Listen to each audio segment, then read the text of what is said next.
L'histoire, souvent, est écrite à l'encre des rois et des batailles. Une chronique de décisions humaines, d'ambition et de conquête. Mais que se passe-t-il lorsque l'acteur principal n'est pas un homme, mais une force de la nature si petite qu'elle est invisible, si puissante qu'elle peut redessiner la carte du monde en quelques saisons? Une seule puce aurait-elle pu changer le destin de l'humanité? C'est une question qui semble absurde. Pourtant, au milieu du XIVe siècle, sur les rives de la mer Noire, une puce, transportée par un rat, a initié une chaîne d'événements qui allait faire s'agenouiller des empires. En l'an de grâce, 1346, la ville de Kaffa, une colonie commerciale prospère de la République de Gênes, en Crimée, subissait le siège des guerriers de la Horde d'Or menée par le khan Janibeg.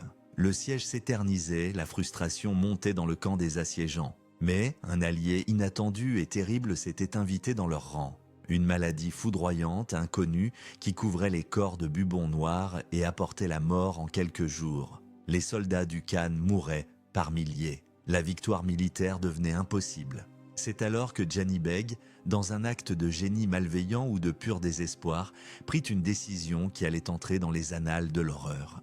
Il ordonna que les cadavres de ces soldats morts de la maladie soient chargés dans les catapultes. Les machines de siège, conçues pour abattre les murs de pierre, se mirent à lancer des projectiles d'un nouveau genre. Des corps humains, en pleine décomposition, s'élevèrent dans le ciel avant de s'écraser à l'intérieur de la cité assiégée. C'était la première utilisation documentée d'une arme biologique dans l'histoire.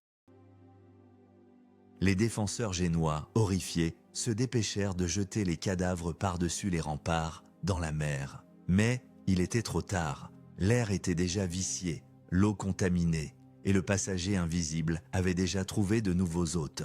Une panique sans nom s'empara de Kaffa. Les Génois, comprenant que la ville était condamnée, se ruèrent sur leurs navires. Ils levèrent l'ancre, fuyant la Crimée comme un enfer sur terre, espérant laisser la maladie derrière eux.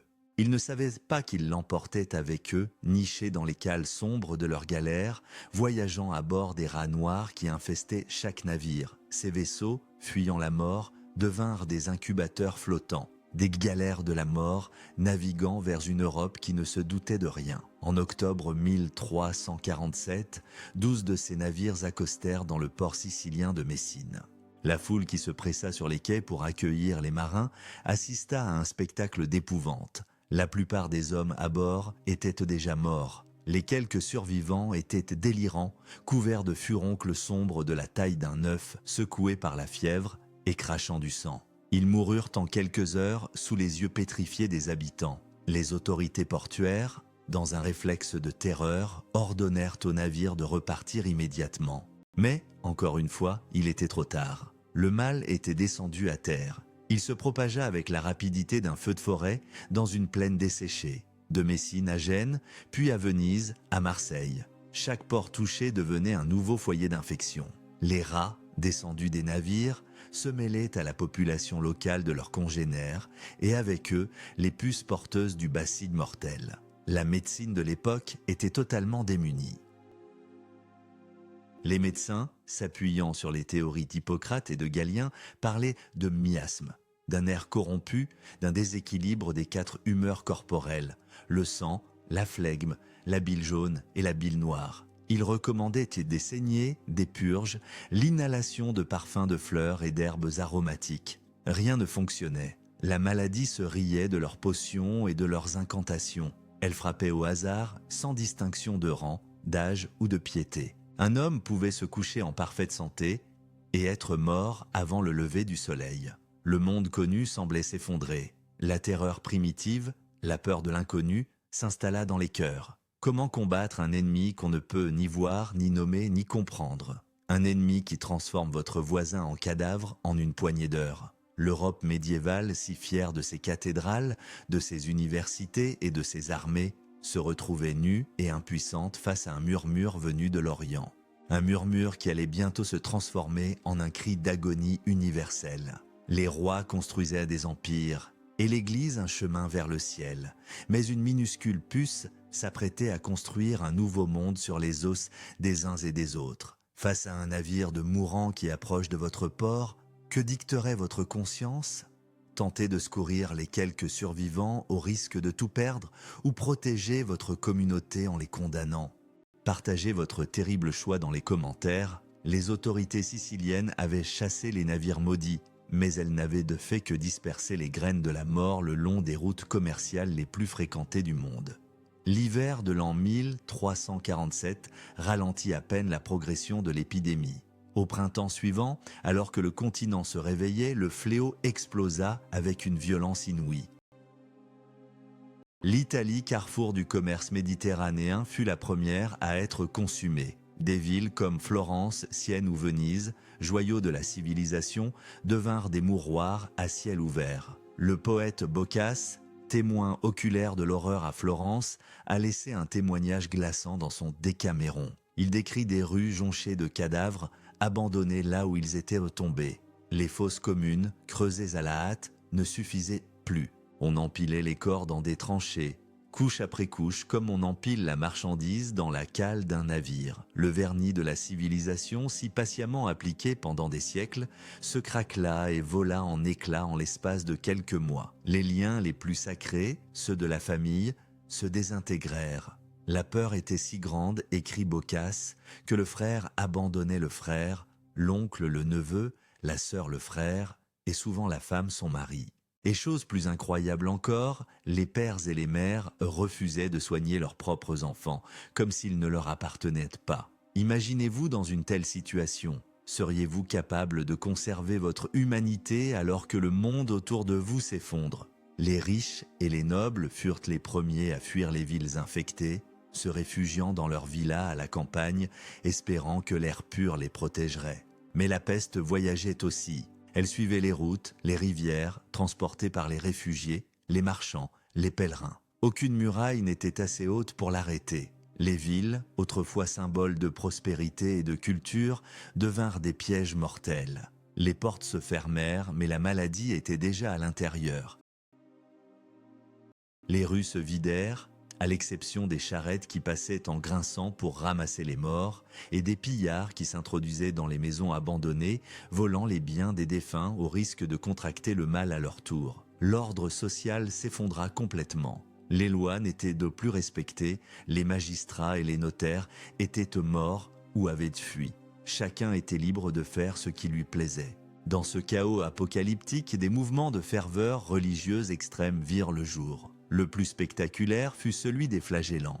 Des processions d'hommes et de femmes vêtus de haillons parcouraient l'Europe, se fouettant publiquement avec des lanières de cuir lestées de pointes de fer. Ils chantaient des hymnes funèbres, implorant la miséricorde de Dieu, croyant que leur souffrance volontaire rachèterait les péchés du monde et mettrait fin à l'épidémie. Leur spectacle macabre terrifiait et fascinait les foules, mais leur errance ne faisait qu'accélérer la propagation de la maladie. L'épidémie présentait trois visages, trois formes distinctes de mort. La plus commune était la peste bubonique. Elle se manifestait par l'apparition de bubons, des ganglions lymphatiques enflés et douloureux, à l'aine, aux aisselles ou au cou. Suivait une forte fièvre, des maux de tête et une faiblesse extrême. Sans traitement, la mort survenait en 3 à 5 jours, avec un taux de mortalité d'environ 60%.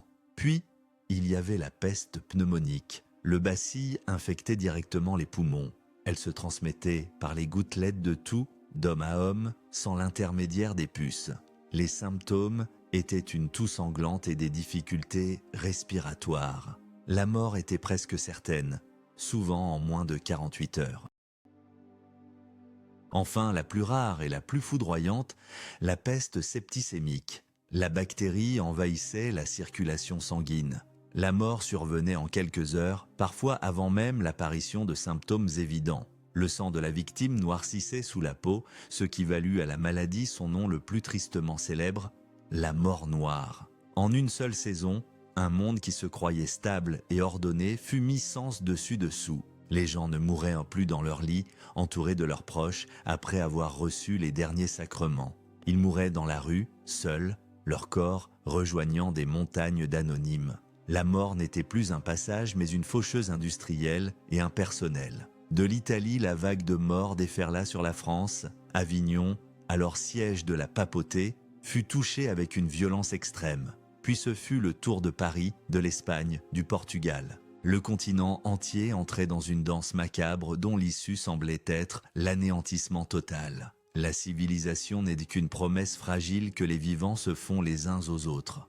Une promesse que la mort noire a révoquée sans préavis. Alors que des millions de personnes mouraient dans d'atroces souffrances, tous les yeux se tournèrent vers la plus grande puissance spirituelle de l'époque, l'Église catholique. Elle qui prétendait détenir les clés du royaume des cieux, elle qui dictait la morale, la science et la politique, devait avoir une réponse, une explication, un remède, mais l'Église resta silencieuse, ou plutôt, ses prières se perdirent dans le fracas de l'Apocalypse. Le pape Clément VI, réfugié dans son palais à Avignon, suivit le conseil de ses médecins. Il resta confiné dans ses appartements, entre deux grands feux allumés en permanence pour purifier l'air. De ses fenêtres, il pouvait voir la ville se transformer en charnier. Près de la moitié de la population d'Avignon périt, y compris de nombreux cardinaux et membres de la curie. Le pape survécut, mais son autorité fut ébranlée à jamais. Partout en Europe, les prêtres et les moines, par devoir ou par charité, étaient en première ligne. Ils assistaient les mourants, recueillaient les dernières confessions, présidaient à des funérailles expéditives. En conséquence, le clergé fut décimé, parfois dans des proportions encore plus grandes que la population laïque. Dans certains diocèses, il n'y avait plus assez de prêtres pour administrer les derniers sacrements. Les fidèles mouraient sans l'absolution, terrifiés à l'idée de la damnation éternelle. L'impuissance de l'Église à arrêter le fléau ou même à offrir un réconfort spirituel efficace provoqua une crise de foi d'une ampleur sans précédent.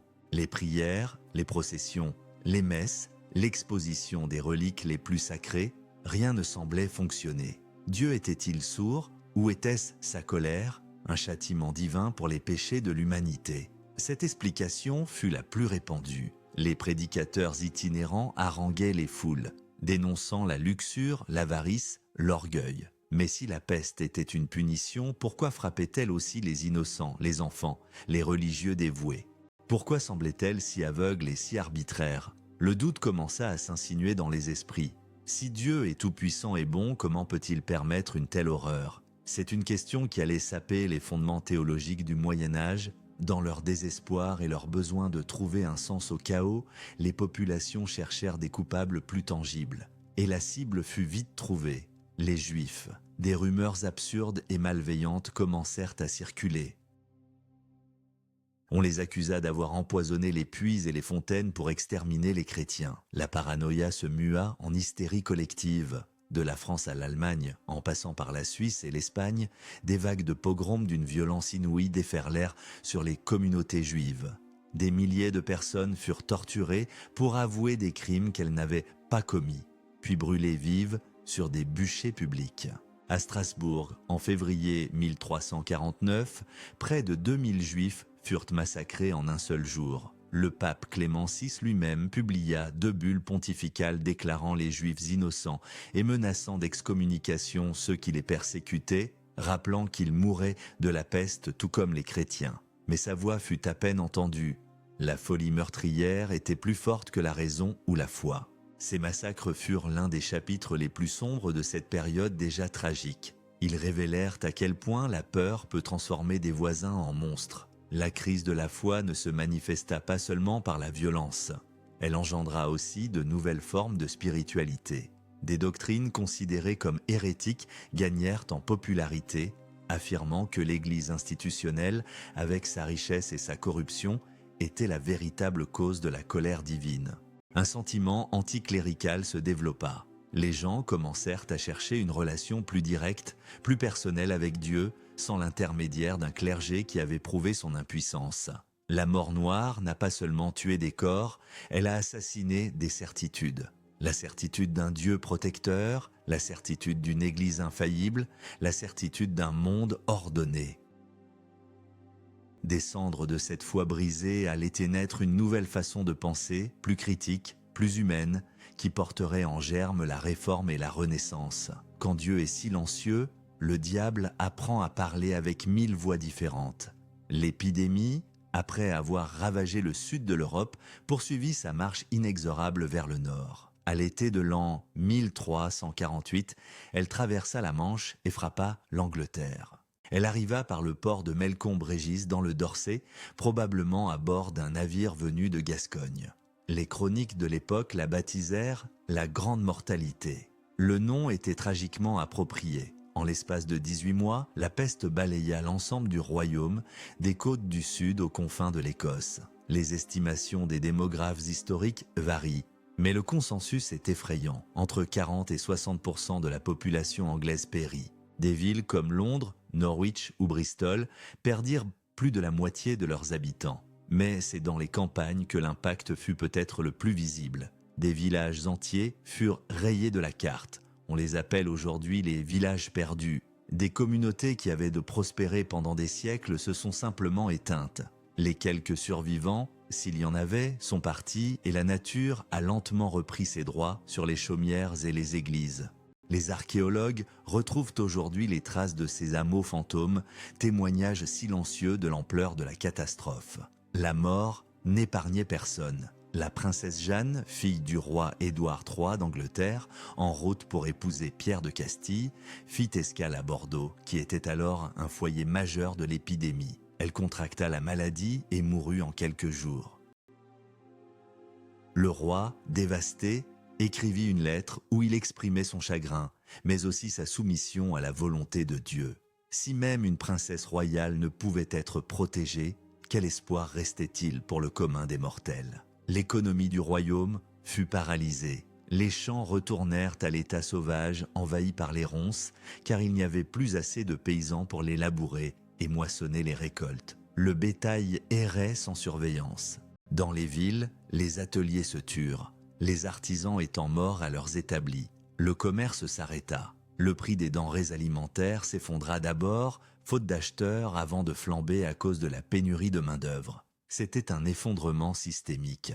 L'Europe du Nord, l'Allemagne, les Pays-Bas, la Scandinavie ne fut pas épargnée. La peste y arriva un peu plus tard, vers 1349 et 1350, mais avec la même virulence. En Norvège, une légende raconte qu'un navire chargé de laine en provenance d'Angleterre dériva jusqu'au port de Bergen. Quand les habitants montèrent à bord, ils ne trouvèrent que des cadavres. Ils déchargèrent la précieuse cargaison, et avec elle le fléau qui allait anéantir plus de la moitié de la population du royaume. L'impact psychologique sur les survivants est difficile à imaginer. Ils vivaient dans un monde vidé de sa substance, un monde rempli des fantômes de leurs proches, de leurs voisins, de leur passé. Une sorte de mélancolie collective s'abattit sur le continent. Le sentiment de la précarité de l'existence était omniprésent. Pourquoi avais-je survécu alors que tant d'autres sont morts ? Cette question hantait les rescapés. Certains se tournèrent vers une piété exacerbée, d'autres vers un hédonisme effréné, cherchant à profiter de chaque instant avant que la mort ne revienne les chercher. Car tous savaient, instinctivement, que ce n'était pas fini. La peste n'était pas un événement unique, mais une nouvelle condition de vie. La faucheuse avait accompli sa moisson, laissant derrière elle un continent à genoux, en deuil et profondément transformé. La peste n'a pas seulement tué des gens, elle a tué l'avenir. Elle a laissé derrière elle un monde hanté par les fantômes des enfants qui ne naîtraient jamais. Le monde est désormais vide, la société s'est effondrée. L'instinct de survie prend le dessus. Restez-vous sur les terres familières de vos ancêtres, seuls au milieu des ruines, ou partez-vous vers une ville lointaine et inconnue en quête d'un nouveau départ? Dites-nous ce que votre courage vous commanderait. Face à cette hécatombe, que faisait la médecine? Elle se battait avec les armes dérisoires de l'ignorance. Les médecins universitaires, formés à Paris, Bologne ou Montpellier, étaient les gardiens d'un savoir hérité de l'Antiquité. Leur diagnostic reposait sur la théorie des miasmes. Selon eux, la peste était causée par un air corrompu, une vapeur empoisonnée issue des entrailles de la terre, peut-être libérée par un tremblement de terre ou par une conjonction astrale défavorable. En 1348, le roi de France Philippe VI demanda à la faculté de médecine de Paris un rapport sur les causes de l'épidémie. Après de savantes délibérations, les plus grands esprits médicaux de l'époque conclurent que la catastrophe était due à une triple conjonction de Saturne, Jupiter et Mars dans le signe du Verseau, survenue le 20 mars 1345. Cette explication, qui nous semble aujourd'hui farfelue, était alors le summum de la science. Elle avait le mérite de proposer une cause même si elle n'offrait aucune solution. Les traitements découlaient logiquement de ces théories. Pour combattre les miasmes, il fallait purifier l'air en brûlant des bois odoriférants, en répandant des parfums, en sonnant les cloches des églises pour brasser l'air. Pour rééquilibrer les humeurs du corps, la pratique la plus courante était la saignée. On incisait une veine pour laisser s'écouler le sang jugé en excès ou corrompu. On ouvrait aussi les bubons pour en faire sortir le pus, une pratique douloureuse et souvent fatale car elle pouvait provoquer une infection généralisée. Au milieu de cette impuissance savante, une figure emblématique et terrifiante fit son apparition, bien que son costume le plus célèbre ne se soit généralisé que lors d'épidémies ultérieures, le médecin de peste. Protégé de la tête aux pieds par une longue tunique de cuir ciré, des gants et un chapeau, il était surtout reconnaissable à son masque au long bec d'oiseau. Ce bec n'était pas un accessoire théâtral. Il était rempli d'herbes aromatiques, de paille et d'épices, de la menthe, du clou de girofle, du camphre, qui étaient censés filtrer l'air empoisonné et protéger le médecin de la contagion. Armé d'une longue baguette, il pouvait examiner les patients sans les toucher directement. Ces silhouettes sinistres, se déplaçant dans les rues désertes, ressemblaient plus à des apparitions d'un autre monde qu'à des guérisseurs. Elles incarnaient la terreur que la maladie inspirait. Le peuple, de son côté, se tournait vers une myriade de remèdes populaires et de superstitions. Certains plaçaient des crapauds séchés ou des poulets vivants sur les bubons pour en extraire le venin. D'autres buvaient des décoctions à base d'urine ou ingéraient de la poudre d'émeraude, un remède réservé aux plus riches. La foi dans les amulettes, les talismans et les formules magiques était immense. Rien de tout cela ne fonctionnait, bien sûr, mais dans le désespoir, l'homme est prêt à tout croire. Pourtant, au milieu de ce chaos de charlatanisme et de théories erronées, des idées révolutionnaires commencèrent à germer. Elles n'étaient pas nées de la science, mais du pragmatisme et de l'observation brute. Les autorités de certaines villes italiennes, notamment à Venise et à Raguse, l'actuel Dubrovnik, remarquèrent que la maladie semblait se propager par le contact avec les personnes et les marchandises arrivant des zones infectées. Elles prirent alors des mesures radicales qui sont à l'origine de la santé publique moderne. Elles furent les premières à imposer une période d'isolement obligatoire pour les navires, les équipages et les passagers avant de les autoriser à entrer dans la ville. Cette période fut fixée à 30 jours, Trentino, puis étendue à 40 jours, la quarantina. Le mot quarantaine était né. On créa également les premiers lazarets, des hôpitaux d'isolement construits sur des îles au large des côtes où les malades étaient envoyés pour y mourir ou plus rarement pour y guérir, loin de la population saine. Des magistrats de la santé furent nommés avec des pouvoirs extraordinaires pour faire respecter ces règles, pour boucler des quartiers entiers, pour désinfecter les maisons et pour réglementer l'enterrement des morts. Ces mesures étaient brutales, souvent impopulaires, mais elles étaient les premiers pas rationnels de l'humanité dans sa longue guerre contre les épidémies. Dans le théâtre du désespoir, le génie et la folie partagent souvent la même scène. C'est du feu de la souffrance et de l'impuissance que naquit, par nécessité, une nouvelle discipline, la gestion collective de la santé. Quand la première vague de la mort noire se retira enfin vers 1351, elle laissa derrière elle un continent en état de choc, mais aussi un monde radicalement transformé. Les conséquences démographiques furent le point de départ d'une révolution sociale et économique involontaire. Avec la disparition d'au moins un tiers de la population européenne et jusqu'à la moitié dans certaines régions, une ressource était devenue soudainement rare et précieuse, la main-d'œuvre. Dans le système féodal qui prévalait depuis des siècles, la richesse et le pouvoir de la noblesse reposaient sur la possession de la terre et sur l'exploitation d'une masse de paysans, les serfs, qui étaient liés à cette terre et travaillaient pour une maigre part de la récolte. Avant la peste, la main-d'œuvre était abondante et bon marché. Après, tout avait changé. Les seigneurs se retrouvèrent avec d'immenses domaines et personne pour les cultiver. Les paysans survivants, conscients de leur nouvelle valeur, commencèrent à exiger de meilleures conditions. Ils demandèrent des salaires plus élevés, des baux plus favorables ou tout simplement la liberté de quitter la terre de leur seigneur pour aller travailler là où on leur offrait le plus.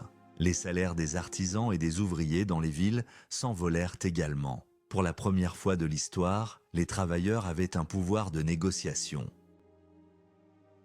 L'aristocratie et les classes dirigeantes tentèrent de résister à ce changement par la force de la loi. En Angleterre, en 1351, le roi Édouard III promulgua le statut des travailleurs. Cette loi visait à geler les salaires à leur niveau d'avant la peste et interdisait aux paysans de quitter leur seigneurie. Des lois similaires furent adoptées en France, en Castille et ailleurs. Mais ces tentatives de restaurer l'ancien ordre furent un échec cuisant. Il était impossible de forcer les gens à travailler pour un salaire de misère quand il y avait tant de terres disponibles et si peu de bras. La répression ne fit qu'attiser la colère et le ressentiment des classes laborieuses. La peste avait non seulement amélioré leur situation économique, mais elle avait aussi changé leur mentalité. Ils avaient vu la mort frapper indifféremment les nobles et les roturiers. L'ordre social qu'on leur avait toujours présenté comme naturel et voulu par Dieu leur semblait soudain beaucoup plus fragile et arbitraire. Cette prise de conscience, combinée aux nouvelles pressions économiques, créa un cocktail explosif qui allait mener à de grandes révoltes paysannes dans la seconde moitié du XIVe siècle. En France, en 1358, la Jacquerie vit des bandes de paysans s'attaquer aux châteaux et aux nobles, dans une explosion de violence brutale. En Angleterre, en 1381, la révolte des paysans menée par Wat Tyler marcha sur Londres, exigeant l'abolition du servage et la tête des conseillers du roi. Même si ces révoltes furent écrasées dans le sang, elles marquèrent un tournant. Le système féodal était mortellement blessé. Le servage déclina progressivement en Europe occidentale, remplacé par un système de baux et de travail salarié. La structure rigide de la société médiévale, divisée en 3 ordres, ceux qui prient, ceux qui combattent et ceux qui travaillent, commença à s'effriter. La mobilité sociale, bien que limitée, devint plus grande. Un paysan pouvait espérer devenir un fermier aisé, un artisan pouvait s'enrichir. La peste, en tuant des millions de personnes, avait paradoxalement semé les graines de la liberté et de l'individualisme pour les survivants. Elle fut le plus grand niveleur de l'histoire. En détruisant l'ancien monde, elle créa un espace pour que quelque chose de nouveau puisse naître. L'ironie de l'histoire est parfois cruelle. Il a fallu la mort de la moitié de l'Europe pour que l'autre moitié apprenne la valeur de la vie et le prix de la liberté. La maladie la plus mortelle de l'histoire est devenue, sans le vouloir, le remède au servage. Le traumatisme laissé par la mort noire fut si profond qu'il imprégna durablement la culture et la sensibilité des Européens. La mort, qui avait toujours fait partie du quotidien médiéval, prit une dimension nouvelle. Elle était devenue omniprésente, arbitraire et grotesque. Pour tenter de donner un sens à cette horreur, pour l'exorciser, l'art et la littérature se firent l'écho de cette nouvelle fascination morbide. Un des thèmes les plus emblématiques de cette période est la danse macabre. Sur les murs des églises et des cimetières, des fresques représentaient des squelettes ou des cadavres en décomposition, entraînant dans une ronde funèbre des personnages de toutes les conditions sociales. Le pape, l'empereur, l'évêque, le chevalier, le bourgeois, le paysan. Le message était clair et subversif. La mort est le seul véritable égalisateur, elle ne respecte aucune hiérarchie terrestre. Que vous soyez puissant ou misérable, vous finirez par danser avec elle. Un autre grand thème pictural fut le triomphe de la mort, où la mort est représentée comme une figure squelettique armée d'une faux, chevauchant un cheval blême et fauchant des vies au hasard, tandis que les anges et les démons se disputent les âmes des défunts. Ces images, d'une puissance visuelle saisissante, n'étaient pas seulement des avertissements moraux. Elles étaient le reflet de l'anxiété collective d'une société qui vivait sous une menace constante. La devise de l'époque devint « Memento mori », « Souviens-toi que tu vas mourir ». Ce rappel constant de la fugacité de la vie n'était pas seulement une incitation à la piété, mais aussi, paradoxalement, une invitation à profiter de l'instant présent. Cette dualité se retrouve dans la littérature. Le Décaméron de Boccace en est le meilleur exemple. L'œuvre est enchâssée dans le récit de 10 jeunes nobles florentins qui fuient la peste en se retirant à la campagne. Pour passer le temps, ils se racontent des histoires. Ces contes sont souvent grivois, pleins de vie, d'amour et de ruse, célébrant l'ingéniosité humaine. C'est une affirmation vibrante de la vie face à la mort qui rôde. Il est significatif que Boccace, comme Dante avant lui et Pétrarque ou Chaucer après lui, ait choisi d'écrire dans sa langue vernaculaire le toscan et non en latin. Le latin, langue des savants et de l'Église, semblait inadéquat pour décrire la réalité brute et immédiate de la souffrance et de la survie. L'essor des langues nationales dans la littérature fut une autre conséquence culturelle majeure de la peste. La religiosité elle-même changea de nature. Face à l'échec de l'Église institutionnelle, de nombreux croyants se tournèrent vers une forme de piété plus personnelle, plus intérieure et plus affective. Le culte de la Vierge Marie et des saints considérés comme protecteurs contre la peste, comme Saint Sébastien ou Saint Roch, connut une popularité immense. On cherchait un contact plus direct avec le divin, une expérience mystique individuelle, en contournant une hiérarchie ecclésiastique qui avait perdu une partie de sa crédibilité. L'art n'était pas seulement un reflet de la tragédie. Il était une tentative désespérée de la maîtriser, de lui donner une forme et un sens, de survivre au chaos en le transformant en beauté, même une beauté sombre et funèbre. Quand la mort organise un carnaval, l'art devient l'oraison funèbre du monde. Pour affronter une telle horreur, à quoi vous raccrocheriez-vous? À la fois inébranlable en une vie meilleure après la mort, ou à la RT pour donner un sens et une beauté à cette vie-ci? Partagez votre ancre spirituelle. La grande vague de 1347 à 1351 ne fut que le début d'une longue et terrible relation entre l'Europe et la peste. L'idée que l'épidémie a disparu après cette première attaque est une erreur commune. En réalité, le bacille s'était installé durablement en Europe, probablement dans des réservoirs de rongeurs sauvages. Pendant les 3 siècles suivants, la peste est revenue frapper à intervalles réguliers de 10 à 20 ans. Chaque nouvelle génération devait faire face à son propre épisode de terreur. Ces épidémies ultérieures n'avaient généralement pas l'ampleur pandémique de la mort noire, mais elles pouvaient être tout aussi meurtrières à l'échelle locale. Des villes comme Paris, Florence ou Hambourg ont connu des dizaines de flambées de peste entre le XIVe et le XVIIe siècle. L'une des plus célèbres fut la Grande Peste de Londres en 1665. Elle tua environ 100 000 personnes, soit près d'un quart de la population de la ville. Le diariste Samuel Pepys a laissé un témoignage poignant de cette période, décrivant une ville silencieuse, où l'herbe poussait dans les rues et où les seules sorties étaient ponctuées par la vue des croix rouges peintes sur les portes des maisons infectées avec l'inscription « Que le Seigneur ait pitié de nous ». La société a dû apprendre à vivre avec cette menace constante, cette épée de Damoclès suspendue au-dessus de chaque vie. Cette cohabitation forcée a conduit à l'élaboration et à la systématisation des mesures de santé publique qui avaient été improvisées lors de la première vague. La quarantaine n'était plus une mesure d'urgence mais une institution permanente. Les lazarets devinrent des structures fixes à l'entrée de tous les grands ports. Les villes italiennes, toujours à la pointe de cette lutte, créèrent des magistratures de la santé permanentes, dotées de pouvoirs considérables. Ces bureaux de la santé tenaient des registres méticuleux des naissances et des décès, surveillaient les mouvements de population et pouvaient imposer des mesures de confinement draconiennes. Ils inventèrent ce que l'on pourrait considérer comme l'ancêtre du passeport sanitaire, le billet de santé. C'était un document certifiant qu'une personne venait d'une région non infectée. Sans ce billet, il était impossible de voyager, de franchir les portes d'une ville ou de vendre ses marchandises. La peur de la peste est ainsi devenue un puissant instrument de contrôle social et politique entre les mains des autorités. Au nom de la protection de la santé publique, l'État pouvait surveiller ses citoyens, restreindre leur liberté et s'immiscer dans leur vie quotidienne d'une manière qui aurait été impensable auparavant. La lutte contre la maladie a ainsi contribué à la montée en puissance de l'État moderne, plus centralisé et plus bureaucratique. La vie quotidienne de plusieurs générations fut façonnée par cette anxiété latente.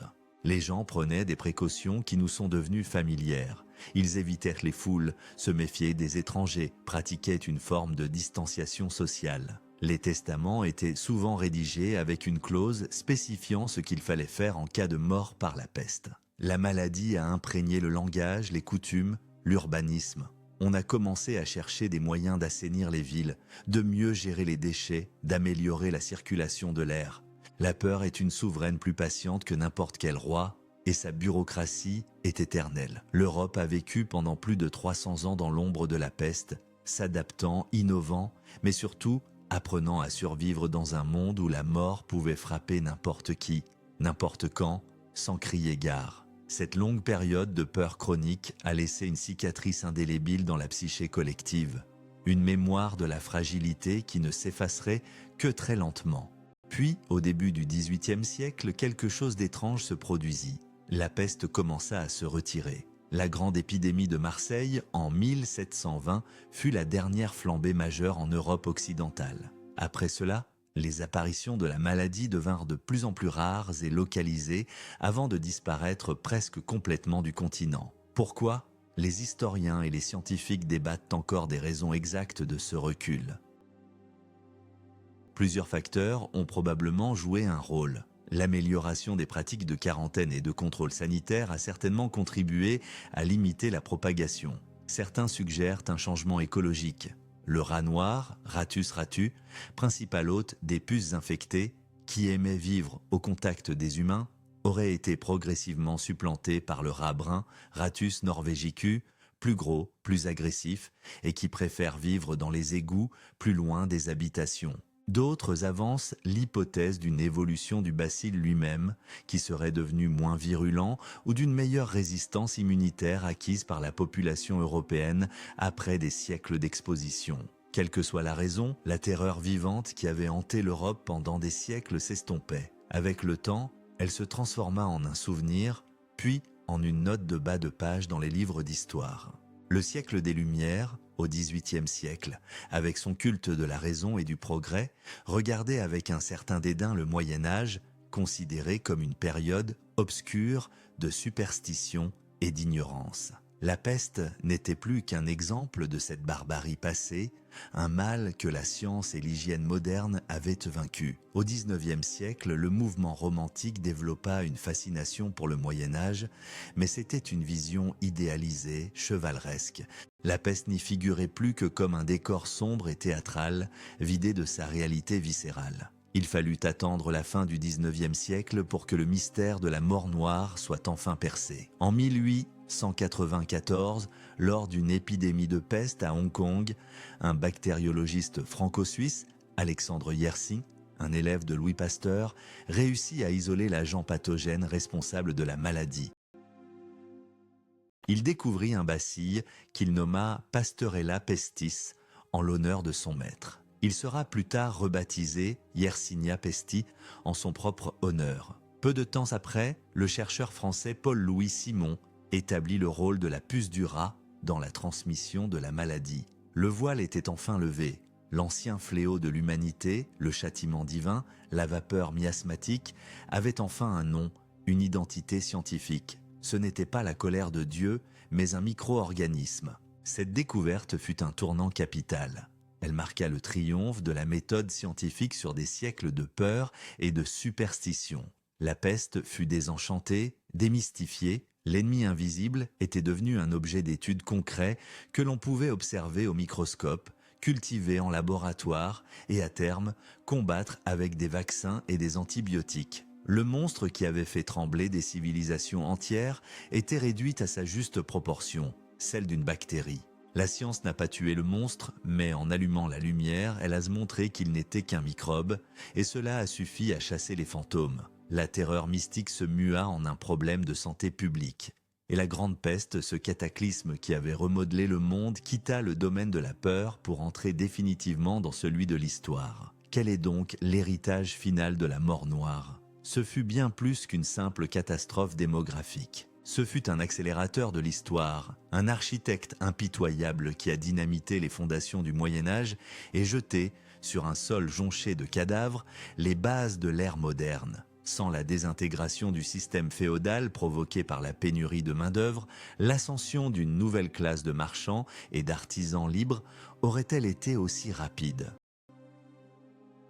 Sans l'affaiblissement de l'autorité de l'Église qui avait montré son impuissance, la réforme protestante de Martin Luther aurait-elle trouvé un terrain aussi fertile un siècle et demi plus tard? Sans la rupture des anciennes certitudes et le choc psychologique qui a poussé les survivants à repenser leur rapport au monde, à la vie et à la mort, la Renaissance, avec son humanisme et sa célébration de l'individu, aurait-elle pu s'épanouir avec une telle vigueur? La peste n'a pas créé ces mouvements, mais elle en a créé les conditions.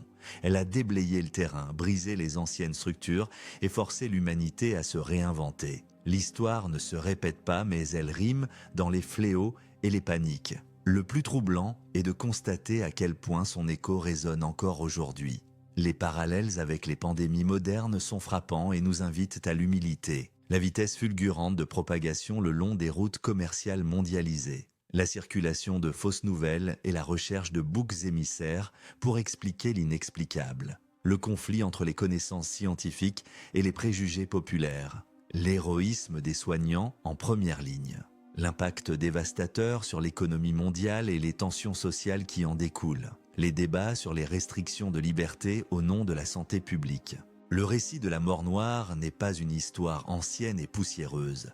C'est un miroir qui nous renvoie notre propre image, un avertissement éternel sur la fragilité de nos civilisations, aussi sophistiquées que nous les croyons. Il nous rappelle qu'un ennemi invisible, apparu à l'autre bout du monde, peut, en quelques mois, mettre à genoux notre système globalisé et nous confronter aux mêmes peurs primales que nos ancêtres du XIVe siècle. La peste a enseigné à l'humanité des leçons contradictoires. D'un côté, la quarantaine, l'importance de la science et la nécessité de la solidarité pour surmonter une épreuve commune. De l'autre, la haine de l'étranger, le pouvoir de la désinformation et l'efficacité redoutable de la peur comme instrument de contrôle. Aujourd'hui, face à de nouvelles menaces globales, nous nous trouvons une fois de plus à la croisée des chemins avec ce double héritage entre les mains. Alors, quelles leçons choisirons-nous de retenir pour construire le monde de demain ? Bâtirons-nous une société fondée sur la confiance et la connaissance partagée ou une société murée dans la peur et la surveillance ? Écrivez votre réponse dans les commentaires, car ce choix, que cela nous plaise ou non, est celui que nous sommes en train de faire ici et maintenant.